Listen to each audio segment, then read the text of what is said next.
Hi friends, welcome to my channel Manju's vlog. ഇനി ഉണ്ടാക്കാൻ പോകുന്നത് ഒരു 4 പണി പലഹാരമാണ് കേട്ടോ. അപ്പോൾ ഇതേപോലെ നിങ്ങളൊന്ന് ഉണ്ടാക്കി നോക്കും, നല്ല ടേസ്റ്റാണ്. അപ്പോൾ ഞാൻ ഇത് ഉണ്ടാക്കി ഉടനെ ഇളയാൾ തൈരൊക്കെ എടുത്തു തുടങ്ങി കേട്ടോ. അപ്പോൾ ഭയങ്കര ഇഷ്ടമാണ് അവൾക്കിത്. അപ്പം തൈര് എടുത്തിട്ട് കടുക് വറുത്തിട്ട് ഈ ഉരുളൻകിഴങ്ങ് വട അതിനകത്തിട്ട് കഴിക്കുമോ അവൾ. ഭയങ്കര ഇഷ്ടമാണ്. മൂത്ത ആൾ കഴിക്കുന്നത് ടൊമാറ്റോ സോസിൻ്റെ കൂടെ കേട്ടോ, അവൾക്കതാണ് ഇഷ്ടം. കുട്ടികൾക്കും മുതിർന്നവർക്കും ഒരേപോലെ ഇഷ്ടപ്പെടുന്ന ഒരു 4 മണി പലഹാരമാണ്. ഉണ്ടാക്കി നോക്കുക, ഉണ്ടാക്കി നോക്കിയിട്ട് കമൻസ് ഒക്കെ ചെയ്യുക. അപ്പം നമുക്ക് വീഡിയോയിലേക്ക് പോയാലോ. 6 ഉരുളൻകിഴങ്ങ് പുഴുങ്ങിയെടുത്തിട്ടുണ്ട്. ഇനി നമുക്ക് നന്നായിട്ടൊന്ന് ഉടച്ചെടുക്കണം. ഇനി നമുക്ക് ഇത് നന്നായിട്ട് ഒന്ന് ഉടച്ചെടുക്കാം. അപ്പോൾ ഒട്ടും കട്ട ആണല്ലോ, നല്ലതുപോലെ ഉടച്ചെടുക്കണം.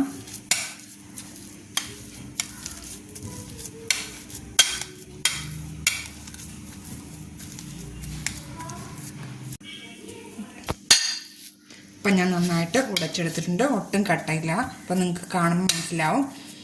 അപ്പം ഇനി നമുക്കതിലേക്ക്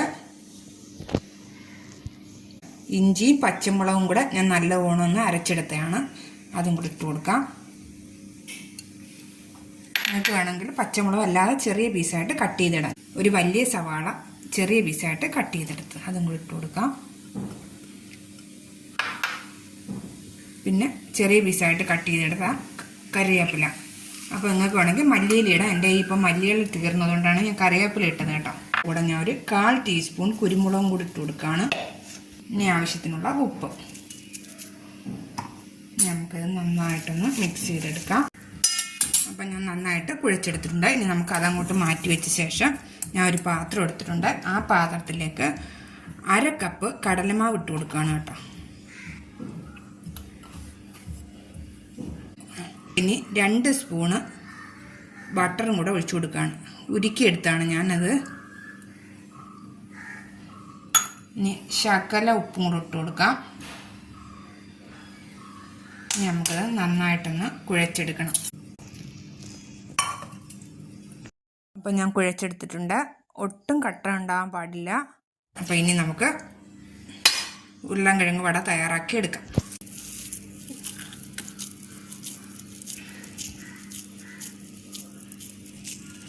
അപ്പോൾ ഞാൻ ഇത്രയും നമ്മളൊരു ചപ്പാത്തിയുടെ മാവ് എടുക്കത്തില്ലേ, ചപ്പാത്തിക്ക് വേണ്ടിയിട്ട് അത്രയും എടുത്തു. ഇനി ഇതിലേക്ക് നമുക്ക് ഒന്ന് മിക്സ് ചെയ്തെടുക്കാം. സ്പൂൺ വെച്ചിട്ട് അതിൻ്റെ മുകളിലേക്ക് ഒഴിച്ചാലും മതി. നമുക്ക് ഞാനിത് എണ്ണ ഒഴിച്ചിരിക്കുകയാണ്, എണ്ണ തിളച്ചിട്ടുണ്ട്. ഇനി അതിലേക്ക് ഇട്ട് കൊടുക്കാം. ഓരോ സൈഡ് ഇങ്ങനെ തിരിച്ചിട്ട് കൊടുക്കണം. നല്ല ടേസ്റ്റാണ് കേട്ടോ. അത് കുട്ടികൾക്കൊക്കെ കൊടുക്കുന്നത് വളരെ നല്ലതാണ് ഉരുളൻകിഴങ്ങ്.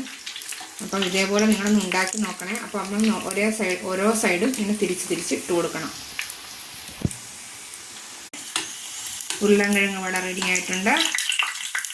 അപ്പം നല്ല ക്രിസ്പിയാണ് കേട്ടോ. ഇത് നമുക്കൊരു പാത്രത്തിലേക്ക് ഇട്ട് കൊടുക്കാം. അപ്പോൾ എളുപ്പത്തിൽ തന്നെ നമുക്കിത് ഉണ്ടാക്കിയെടുക്കാവുന്നതാണ്. കുട്ടികൾക്ക് ഈ വെക്കേഷനൊക്കെ ഇത് ഉണ്ടാക്കി കൊടുക്കാൻ പറ്റും. അപ്പോൾ ഇതിൻ്റെ പുറമെ നല്ല ക്രിസ്പിയും ഉള്ളിൽ നല്ല സോഫ്റ്റും ആയിരിക്കും കേട്ടോ. കഴിക്കാൻ നല്ല ടേസ്റ്റാണ്. നമുക്ക് ചായയോടൊക്കെ ഇത് ഉണ്ടാക്കി കഴിക്കാൻ പറ്റും. അപ്പോൾ ഇതേപോലെ നിങ്ങൾ ഉണ്ടാക്കണം തീർച്ചയായിട്ടും. ഉരുളൻകിഴങ്ങ് വട എല്ലാം റെഡി ആയിട്ടുണ്ട്. ഇത് കാണുമ്പോൾ നിങ്ങൾക്ക് മനസ്സിലാവും, നല്ല ടേസ്റ്റാണ് കേട്ടോ. ഇത് കുട്ടികൾക്കൊക്കെ വെക്കേഷൻ ഇത് ഉണ്ടാക്കി കൊടുക്കാൻ പറ്റും. കുട്ടികൾക്കായാലും മുതിർന്നവർക്കായാലും ഇത് കഴിക്കാൻ പറ്റും. അപ്പോൾ ഇതേപോലെ നിങ്ങളൊന്ന് ഉണ്ടാക്കി നോക്കുക. ഇത് നോക്കേ,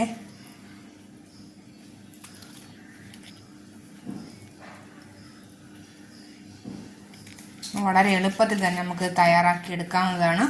അപ്പോൾ ഇത് ഉണ്ടാക്കി നോക്കുക. ഉണ്ടാക്കി നോക്കിയിട്ട് ലൈക്ക്, ഷെയർ, സബ്സ്ക്രൈബ്, കമൻറ്റ്സ് ഒക്കെ ചെയ്യുക. അപ്പോൾ ഇനി ഞാൻ വീണ്ടും ഒരു റെസിപ്പിയുമായിട്ട് നമുക്ക് വീണ്ടും കാണാം. അതുവരെ ബൈ.